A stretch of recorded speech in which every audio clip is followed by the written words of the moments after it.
Hello, welcome to another episode, and today I am talking to you about the cost of living here in the south of Italy. It's exclusive to this particular area because this is where I live, and I'm very aware that the cost of living differs in different parts of the country, and also if you live in a city or a touristical place, etc, etc. But I'm breaking it down because a lot of people have been asking me on my Instagram page, if you don't follow me already, my link is above, what the cost of living is like here. So we're talking about it today, from accommodation to going to the hairdressers to groceries to eating out. Oh, so much goodness. Let's get into it, shall we?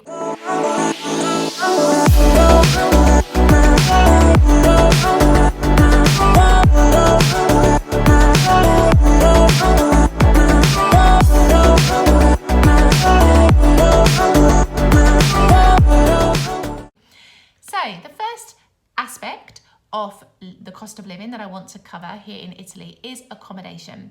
Now, I've already done a video specifically talking about renting. I will link it above, because renting is a very different process here in Italy compared to the UK where I am from. But typically rents here in the south of Italy are cheaper, certainly in comparison to the UK. Now, I'm going to give you an example. So I had a little look on Rightmove, which is a little property search engine that covers the UK, and I searched for a 2-bedroom, 1-bathroom apartment in the suburbs of London. So we're not in the centre of London, we are in the suburbs, and I searched for just a rental agreement on this property, and I found an apartment in good condition, excluding bills, £1,400 UK pounds per calendar month, and the equivalent in euros to that amount is around 1,600 euros. Crazy. But this is the cost of accommodation, particularly in the south of the UK. It may differ a little bit the more north you go, but I'm from London, and so I'm only going to give you the prices in and around the southeast of the UK because that is where I'm from. So take this example. Let's now give a comparative example. So an apartment, not in the centre of Salerno, a little bit in the outskirts. It's actually an apartment I used to live in. 750 euros per calendar month for a 2-bedroom, 1-bathroom home. Now, this does exclude bills, but you do have to pay a condominium fee, which is a fee to do with the maintenance of the building that you live in, if it's a communal apartment. And that I used to pay around 30 euros for. But even so, like the equivalent of this, like £800 in UK sterling, this is with exchange rates as of today, etc. So you can see the vast difference in the cost of renting. Now, as I've mentioned before in my other video, it does depend on what you're looking for, and of course the rental properties are typically not in great condition when you first take them on here. I was very lucky with my first home because it was furnished and brand new, but it's not always the case here. So, you know, there is that to consider, but even so, like, it's like half the price of renting specifically in the southeast of the UK. So let's move on then to buying properties here in Italy. And I have to say, just generally, a lot of people immediately purchase properties in Italy. I personally think it's better to rent for a little time, at least to get an idea and a feel as to whether or not that particular part of the country is going to be right for you, because unless you've spent a decent amount of time in one particular area, I don't really feel you fully get to know a place and get to know if it's going to be the right place for you, unless, like me, when I came to Italy, you have that immediate connection. But I think, you know, specifically when it comes to living somewhere, it's far easier to rent initially than it is to go through the process of buying somewhere, unless you are super sure that that is going to be the right location for you. But that's just my personal opinion. But let's talk about buying, because I come from a crazy country where this converted shed is up for sale for £100,000. It is no bigger than 3.38 meters, and it has 1 bedroom. It is a converted shed. For those of you that follow me and don't know what a shed is, it's basically like a wooden structure, and normally we use them to put garden tools in. They're normally found in the gardens of people's homes. I cannot believe it. This is the crazy country I come from. So I've done another comparison. I looked for an apartment because typically in Italy, the majority of homes here are apartment style buildings. You can get individual houses, but for the majority of accommodation here, it is an apartment style. So I looked for an apartment style property in the suburbs of London. So I looked in Croydon. For those of you from the UK, you know Croydon is, people might say it's up and coming, but trust me, when I lived in the UK, it wasn't the best of areas. So let's talk about this then. Croydon, right? 2-bedroom, 1-bathroom apartment, good condition, to buy £525,000. Okay, just let that digest with you for a little moment. £525,000 in Croydon. Okay, so let's talk about an equivalent. So in and around the Salerno area, always, and Salerno, consider this, is actually considered to be a more expensive place to live as well. So I'm giving you these prices for Salerno. Consider that some Italians consider Salerno, to be a more expensive city to live in. So bear that in mind. An equivalent apartment, 2-bed, 1-bath. And the thing to remember is when you're looking at apartments here in Italy, they don't say 2-bedroom, 1-bath. They class it by rooms, okay, the amount of rooms it has. But anyway, €155,000. Big difference, no? But yes, this is just a comparison. And you know, that was in a fairly good condition, location, etc. So it just goes to show you there is a significant difference, in my opinion, in terms of the cost of accommodation here, whether renting or buying. Of course, there are taxes and various other things that you have to throw into the mix when you're buying property here. That sort of stuff I don't know too much about because I've yet to buy a property here in Italy, but there are plenty of resources on the internet and other YouTube channels that can help you with that. But certainly there is a big difference, I think you can tell from my examples, in terms of the cost of accommodation here. So let's talk about then eating and drinking out here in the south of Italy. Got to give you a classic example. I tell this to everybody that I meet, right? Pizza. A margherita pizza, the most basic of basic pizzas that you can get. No frills, just simple pizza, right?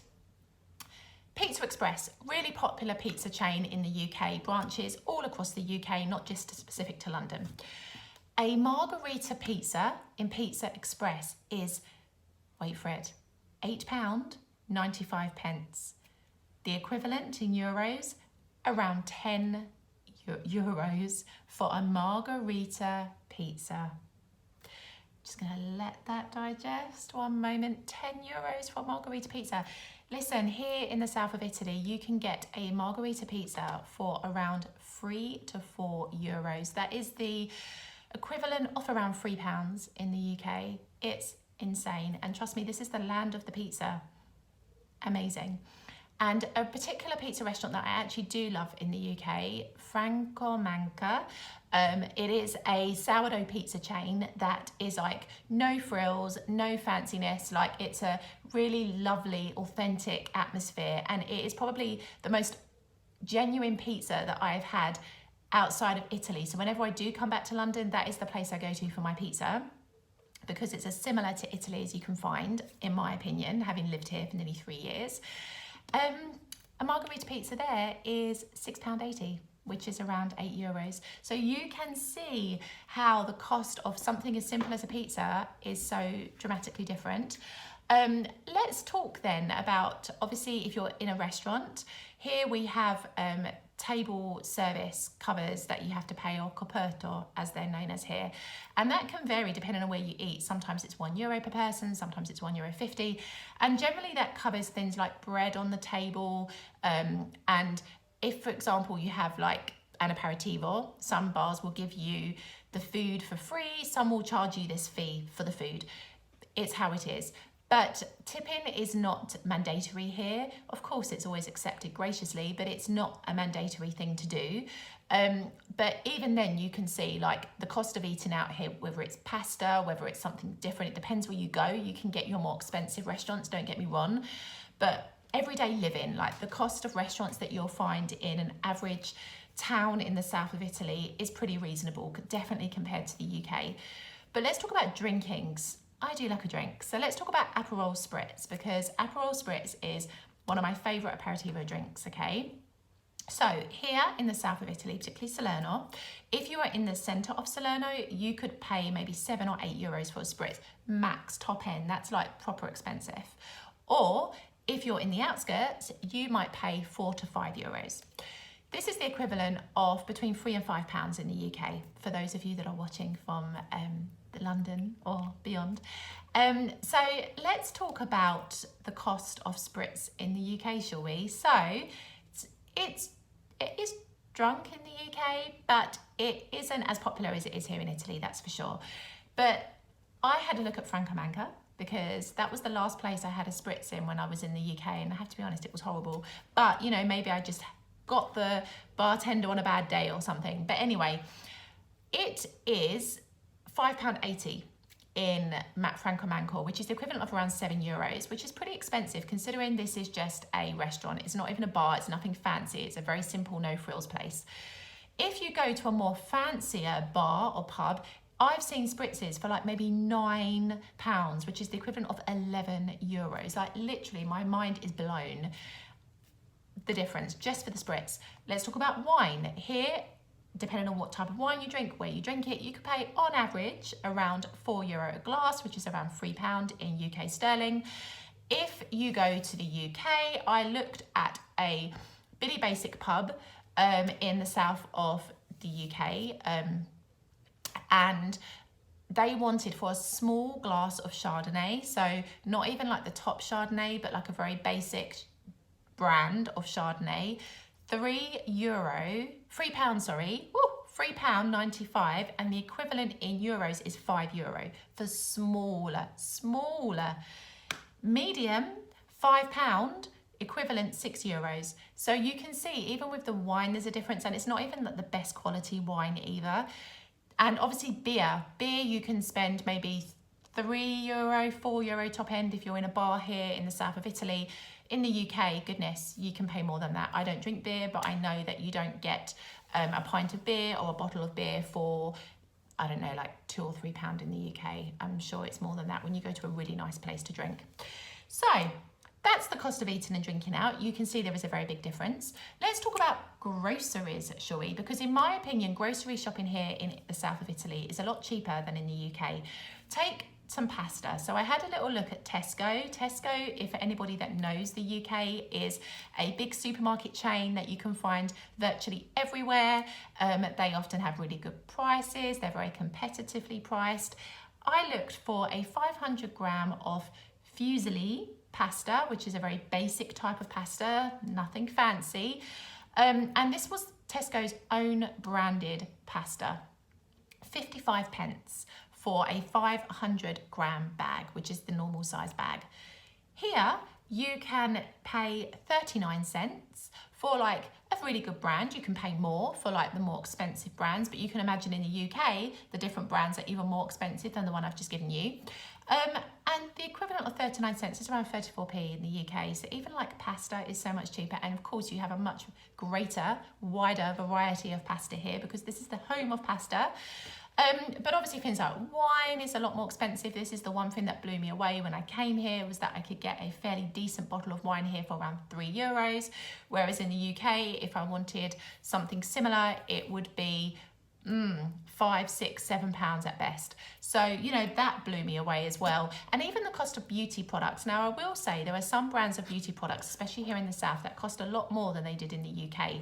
Elnet hairspray, for example, that is a lot more expensive here than other brands. So I think if you are considering coming to the south of Italy to live or to spend any amount of time, it might be worthwhile changing brands to an Italian company rather than specifically sticking to what you're used to using, because some products, whether it's because they're imported or whatever, do come with a higher price tag compared to an Italian brand, for example. So there is that to consider. But overall, I find grocery shopping here a lot cheaper. For myself, I can spend €20, €25 a week, and I'm buying, you know, meat, and I'm buying, you know, obviously lots of pasta, wine, water. I drink 2 liters of water every day. I'm like constantly drinking water, and even the cost of water is so cheap here. You can buy like a bottle this size, so this is like a 2-litre bottle, for maybe 20 cents. And I'm sure in the UK, I need to do a check, but I'm sure it's a lot more than that. I never remembered going into a supermarket and buying a bottle this big for like 18p. Ever. So yes, even water is cheaper here. Everything just feels so much cheaper. It's relative, of course. I want to say this, it's relative, of course, because typically people in the south especially don't earn as much money. So there's that to consider too. So let's talk then about public transport, shall we? Because in my opinion, public transport here, the Italians will tell you how unreliable it is, how it hasn't got a very good reputation. But in my opinion, it is so much cheaper than in the UK. So let's talk about a train journey. So a typical train journey from Salerno to Naples, Salerno to Napoli, which takes around 40 minutes. This is your regionale train, your normal train. So it's not an intercity train. It's not a fast train, just your normal average train. You will pay €9.60 for a return ticket. That's the equivalent of around £7 in UK money. Now, I looked for a comparative route in the UK. So this actually was a much shorter journey, 15 minutes traveling from Sydenham, which is a district in the southeast of London, which is not in the centre at all. Travelling into London Bridge, which obviously is in the centre. It's a bit like going into Naples. A 15-minute journey, bear in mind, not 40 minutes, 15.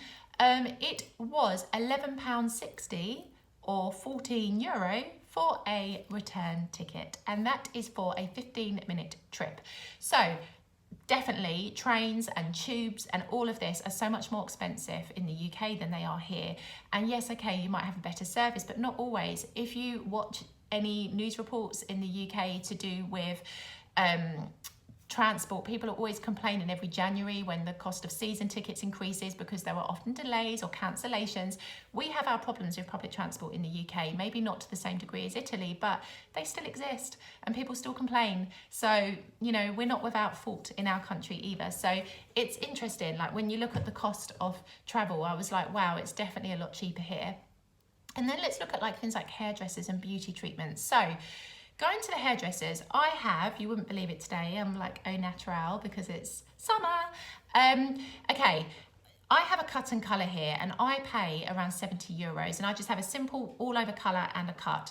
I'm trying to grow my hair because if you followed me for some time, you'll know I got traction alopecia during lockdown last year because I couldn't take my extensions out in time. So now my hair is recovering beautifully and I'm very happy for this. So very simple, my treatments are. €70 I pay, and some people think this is quite expensive for Salerno, for this region, but it's equivalent of around £59 in UK money. In the UK, the hairdressers one of the hairdressers I used to go to, charge £55 for a cut and £60 for colour. So in total, it would be around €123 if you want to break it down in that way. Things like beauty treatments as well. Like I have like an OPI gel manicure done and I pay €25 and that's the equivalent of around £20 in UK money. One of the salons I used to go to back in the UK charged £30, which is the equivalent of €35. So you can see like there is definitely a big difference, in my opinion, from living in the south of Italy to coming from somewhere like the UK, especially in London and the suburbs of London. Because really, it doesn't matter. Even if you don't live in the centre of London, it's still expensive if you live a little bit out, especially if you have good connections to get into the centre. It bumps the prices up of everything around you. So yes, this is my little insight to the difference of living here in the south of Italy compared to coming from somewhere like the UK. I hope it's helped you a little bit to understand. Of course, as I've mentioned before, it's all relative. Different parts of Italy charge different amounts of money for things, and I've heard some real horror stories of like really expensive meals and properties because they are in more popular places, touristical places, etc, etc. So there's always that to consider. But I hope that this has helped. If you enjoy my videos and you like my channel, please consider subscribing, and I will see you for the next video.